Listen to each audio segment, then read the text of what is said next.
Welcome to Walk the Talk, a private podcast production with me, Dave Thomas. Thank you for downloading this edition of the programme.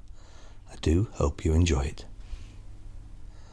Up until now, I have interviewed folk with the hope and intention of expanding and illuminating the subject of well-being. In what will become a regular addition to these podcasts, I will be sharing my own experiences. In this episode, I'll talk you through my work as a Family Liaison Officer. At times heartbreaking, but ultimately rewarding work. But the role has a shelf life, and as you will hear, that clock is ticking. And one day I know I will have to give up that role I volunteered for 10 years ago. The opposite of death is birth, not life as many people think. Life is what transpires between those two events, of which we have no control. We anticipate and hope for a happy, fruitful and long life, not only for ourselves but for our friends and for the people we love the most. For reasons I am yet to understand, circumstances and events transpire to bring a person's life to its premature end, sometimes before it's even really begun.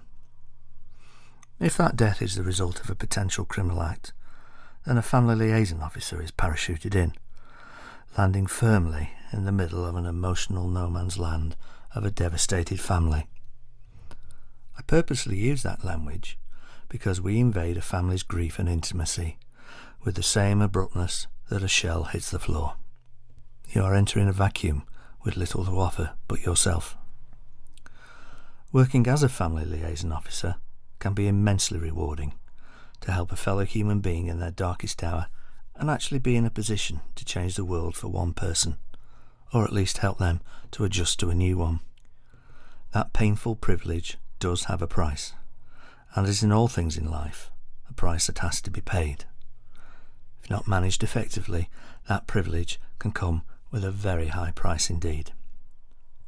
I've dealt with pretty much every which way a human being can die. I've never had somebody die in my arms, unless of course you count my own mother, and that is an experience I've yet to get over. Working on the road policing unit, I've seen body disruption, a non-descriptive, non-emotional term to exactly describe a scene from hell. I've seen decapitation and people burnt beyond recognition. I have seen folk with not a scratch on them. Not pleasant sights, and never unseen, that will stay with me until it is my time to say farewell. But what really affects me as a family liaison officer, and continues to do so, is the utter vacuum for those left behind, the mind-numbing, cold-hearted emptiness, the grief that relentlessly keeps crashing over again and again. They feel it, and so do we. I'm often asked, how do you tell somebody their loved one has died? I've learnt from painful experience, and the answer may sound blunt.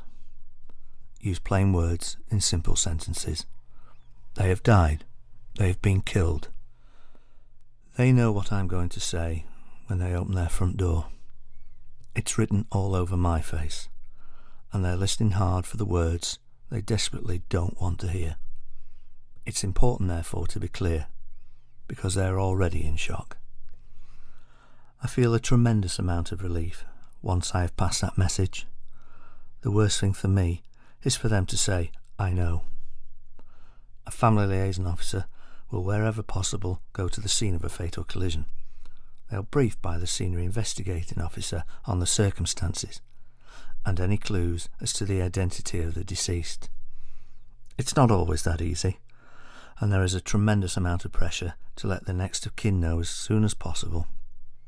We have to be sure we know the identity of the deceased, and we are always fighting a battle with social media.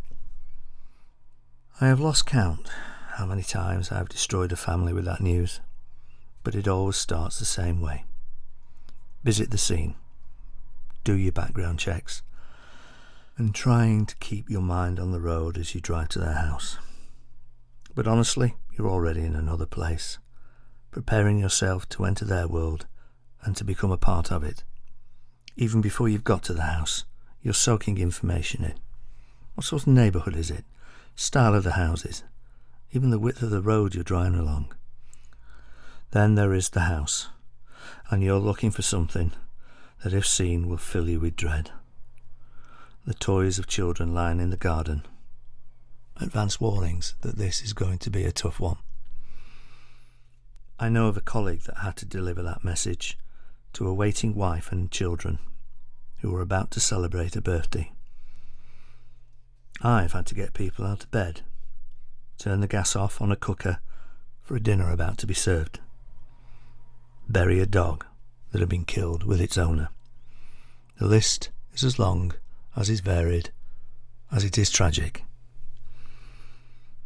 I arrive at the front door.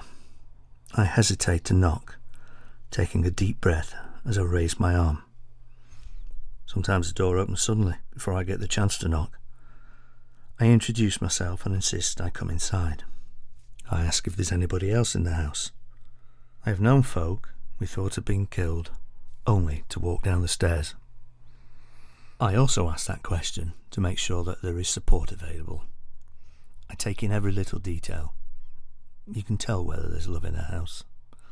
And you're there in the knowledge you're about to destroy somebody's world. And with that, for the storyteller, for the messenger, over the years comes guilt.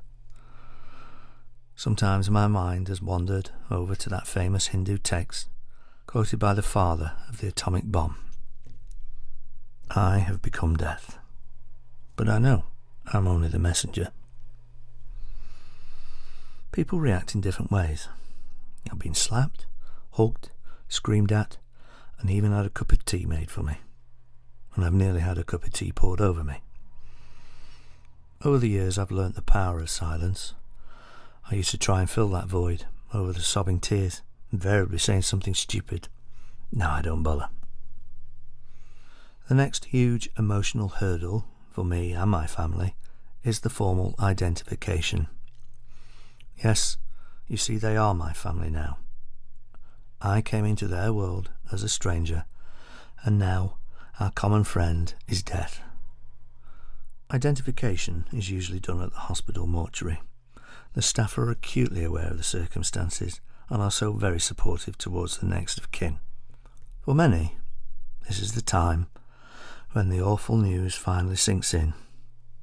Instinctively, I stand behind those who wait to see what's behind the curtain, ready to catch them when they faint.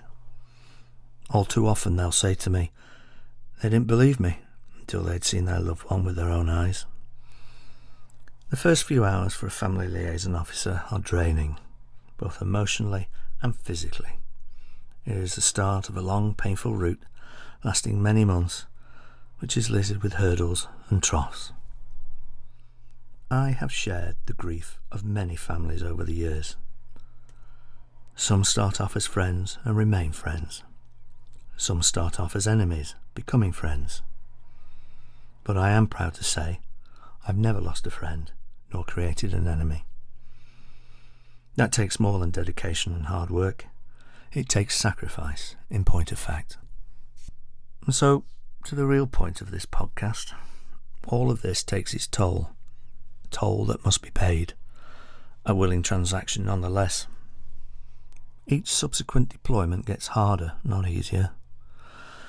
Genuine tears that I used to find easy to hide are no longer so. A mind racing with thoughts that get harder to put to sleep at night. I'm now unable to watch videos of cruelty to both man and animal. Getting irritable over minor things. And yes, only the other week, my hearing briefly dropped quite significantly due to that stealthy assassin, stress.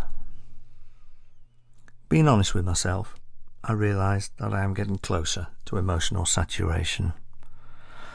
I have given of myself, without regret or hesitation over the years. The effect, though, is cumulative. I have given you a piece of me in exchange for a piece of your grief. I can't take it off you, but I can help you to carry it when it gets too heavy. And as a result, you now have a part of me, whether you want it or not.